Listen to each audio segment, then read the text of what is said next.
Mummy जी, बहुत दर्द हो रहा है। पूजा चिल्लाकर बोली तो कोमल जी दौड़कर आ गई। कुछ नहीं, गर्भावस्था में छोटे मोटे दर्द होते रहते हैं। तुम्हारा तो अभी यह हाल है, तो बच्चा होने के बाद ना जाने क्या होगा। कोमल जी ने बोला तो पूजा का चेहरा उतर गया। मम्मी जी, ये दर्द पेट में नहीं, पीठ और सिर में हो रहा है। लगता है गैस बन रही है। पूजा बेचैन थी, शायद गैस उसके सिर पर चढ़ गई थी। पेट में भी अजीब सा महसूस हो रहा था। अजय भी ऑफिस के काम से टूर पर गए थे। अजय और पूजा की शादी को 2 साल हो गए थे। पूजा अपनी पहली संतान को जन्म देने वाली थी। उसने डिलीवरी अपने ही शहर में करवाने की सोची। पूजा की माँ तो बचपन में ही चल बसी थी। सौतेली माँ को पूजा से ज्यादा लगाव नहीं था और उनके बच्चे भी पूजा से खास स्नेह नहीं रखते थे। पूजा की अच्छी किस्मत थी कि अजय ने एक शादी में पूजा को देखा और शादी करने का फैसला कर लिया। पूजा की माँ वैसे ही उससे छुटकारा पाना चाहती थी। अजय ने पूजा के साथ मंदिर में फेरे लेकर सादगी से शादी कर ली। अपने इकलौते बेटे को इस तरह शादी करते देख अजय की माँ नाराज हो गई। 2 साल वो नाराज रही। जैसे ही पता लगा कि बहू पेट से है, गांव से सीधा बेटे के घर आ गई और बहू की देखभाल में लग गई। तुम्हें कहा था कि इस समय घर का खाना ही बेहतर होता है, जो कम नमक मिर्च का होता है, पर तुम तो मानती नहीं हो। बाजार से तेज मसालेदार तीखा मंगवा कर खा लिया, उसी से गैस बन गई है। लो, ये मेथी दाना और नमक ले लो, आराम मिलेगा। पूजा ने वो खाया और थोड़ी देर बाद उसे आराम मिल गया। अगले दिन पूजा का फिर तीखा खाने का मन हुआ। कोमल जी ने उसे मना किया, पर पूजा ने चुपचाप ऑर्डर कर दिया। जब वो शाम को मंदिर गई तब चुपके से खा लिया। रात को फिर पूजा की तबीयत खराब हो गई।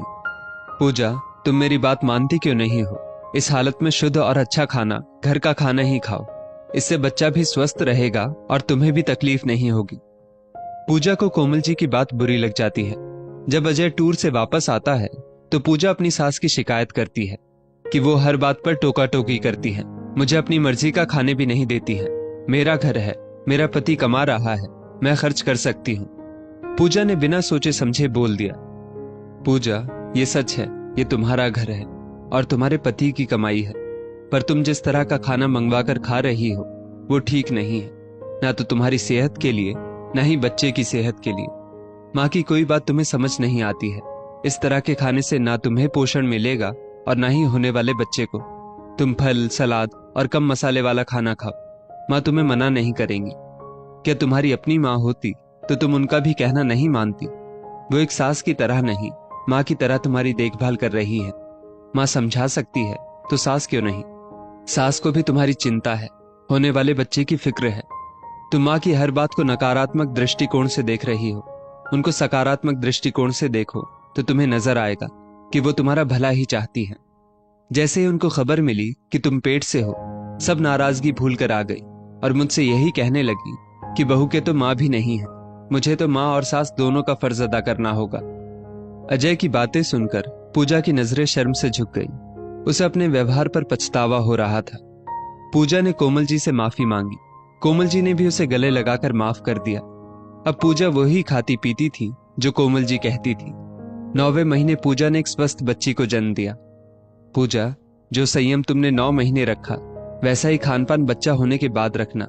बच्चा तुम्हारा दूध पिएगा, तुम अच्छा और पौष्टिक खाना खाओगी तो इसे भी पूरे पोषक तत्व मिलेंगे। मैं अब ज्यादा नहीं रुक सकती हूँ, गांव की खेती बाड़ी संभालनी है। तुम्हारे ससुर जी के जाने के बाद सब मैंने फिर से खड़ा किया है। कब तक पड़ोसियों के भरोसे रहूंगी? मम्मी जी, आप यहीं रुक जाइए। पूजा आंखें भिगोते हुए बोली, अभी समय है, जब तक हाथ पैर चल रहे हैं मैं काम करना चाहती हूँ, फिर तो तुम्हारे पास आना ही है।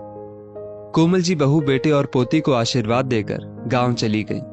पूजा अपनी मां समान सास को तब तक देखती रही जब तक वो उनकी नजरों से ओझल नहीं हो गई। दोस्तों, सास डांटे समझाए तो बुरा लगता है, माँ कुछ कहे तो बेटियां आसानी से मान लेती है।